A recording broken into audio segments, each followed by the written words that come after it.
আসসালামু আলাইকুম এভরিওয়ান, কেমন আছেন সবাই? আলহামদুলিল্লাহ, আপনাদের দোয়া ও ভালোবাসায় আমি ভালো আছি। তো আজকে আমি যাচ্ছি আমার বোনের বাসায়। বোনের বাসা আমার বাসা থেকে যাইতে লাগে একটা না হলেও 3 থেকে 5 মিনিট যেতে লাগে। দেন এখানে গেছি, যেমন আজকে শুক্রবার, মেয়েরা সবসময় ওই যে শুক্রবার হলেই র্যাকেট ব্যাট খেলতে যায়। আমার বোনের ছেলে, এটা হয়েছে আমার বোনের ছেলে, এটা আমার বোনের মেয়ে, ওদের সাথে খেলতে চায়। দেখেন ওদের সাথে খেলে।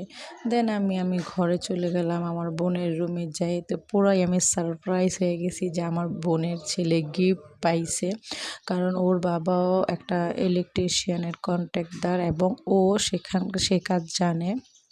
তো ওরা প্রতি বছর এই গিফটগুলো পেয়ে থাকে। তো আমি যেয়ে দেখি এই গিফটগুলো পাইছে, একটা টি-শার্ট পাইছে।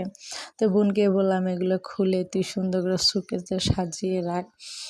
আমার খুব গিফট পাইতে আমার খুবই ভালো লাগে। গিফট পেতে কার কার ভালো লাগে তো অবশ্যই কমেন্টে জানাবেন। আমার তো অনেক ভালো লাগে। আমি আমার বোনের মেয়ে এগুলো দেখেন একটা একটা করে বের করে রাখতেছি, আর বুঝতেছি না যে এগুলো ভিজে গেছে। কেন ভিজে গেছে? শীতের দিন পুরোটাই ঘামাই দিয়া পুরো ভিজে গেছে। যাই হোক, আমার থেকে বাড়িগুলোও জাস্ট ওয়াও লাগছে। কার কার ভালো লাগছে তা অবশ্যই কমেন্টে জানাবেন। তো আমি প্রতিদিনই চেষ্টা করি আপনাদের জন্য কিছু না কিছু ভিডিও নিয়ে আসার জন্য। তাই আপনাদের জন্য আমি যতটুকু যাই করি না কেন, আপনাদের জন্য সেগুলো তুলে ধরার চেষ্টা করি।